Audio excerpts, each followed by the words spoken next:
World Championship.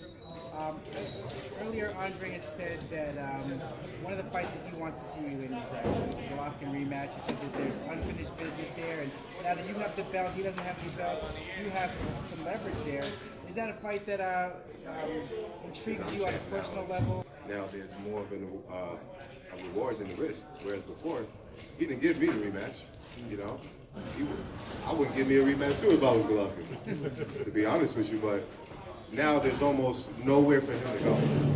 And from what I'm hearing, if he doesn't sign with Dazn, he's not going to get any of those big fights that he truly wants. But we'll see what happens. I'm in good hands right now. I'm in the best position in my career.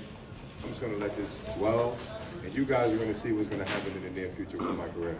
With Triple G, the word on the street is there's a possibility he's going to PBC. What do you think about that? Triple G on PBC? Let me say that again, that sounds pretty good. Triple G on PBC?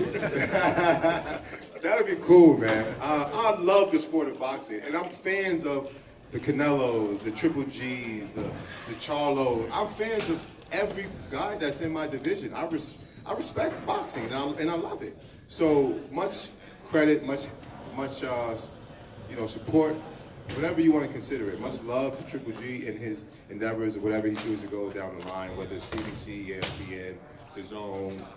Much respect to him, but right now, I think it's the Daniel Jacobs show. Eddie, you have IBF middleweight champion right next to you.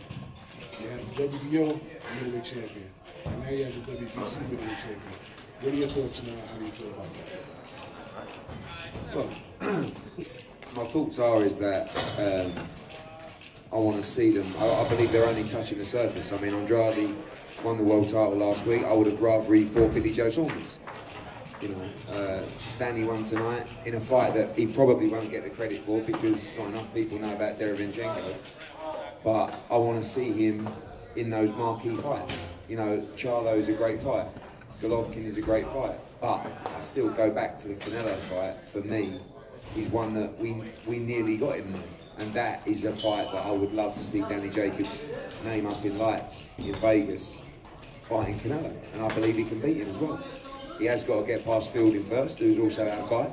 So I can't talk too much about that. I know he's a favourite in the fight, but you know, I think at this stage in Danny's career, you know, I don't know how many fights him and Keith and Dre won, but for me, they all have to be, you know, the big marquee fights. Can have a great rest. And one thing we've tried to do with Danny consistently is to map out his schedule. You know, he boxes in November, and he takes a little month off. Then he boxes again in April, and he takes a little month off. Then he boxes again in October.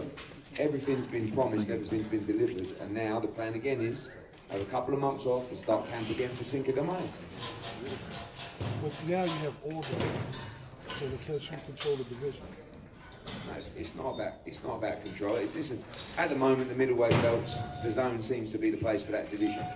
For the welterweight division, it seems to be Showtime for that. So things change all the time, but it's not really about the belts. It's about, for me, one particular fight that I believe gives Danny, you know, and of course, the money's always important, and it is a monster payday. But it's a chance to be the absolute king of the division. And the team have always told me that the Canelo fight is one that they really, really believe they can win and really fancy. All right, so congratulations, Danny. Thank you. What I kind of wanted to know is how would you grade your performance? I'm sorry, did you speak up a little? How would you grade your performance tonight? And did Sergey do anything in there that, you know, kind of surprised you? And my second question is for Eddie. Well, let's answer one question at a time, because if you guys two questions, I'm not going to deal with it. Gotcha. So did he do anything in there to surprise me? No, he didn't. I knew his game plan was to go in there and try to slow me down with body shots. Because in sparring, when you got a guy bouncing around and he's too fast, the only way to break him down is through the body. So I was expecting that. So no, he didn't do anything to surprise me. He just fought one hell of a fight and he didn't give up. How would you grade your own performance, though? I can't grade my performance right now. Initially, I'll probably say maybe a B+, but I got to go back to the tape and really study it to really grade myself. But that's a question I would like to ask Andre was, what do you think about my performance? What do you grade my performance? Maybe I shouldn't ask you that right now. Eddie, I just kind of wanted to know, since you have all the middleweight belts pretty much, did you kind of want to do like a round robin where you have an undisputed champion at middleweight? You have what Yeah, look, again, everyone's case by case. Demetrius, for me, I would like to see him have 2 quick fights to get in the groove. He's been inactive for a long time. Danny's another story. He hasn't been inactive. He's had 3 fights in 12 months.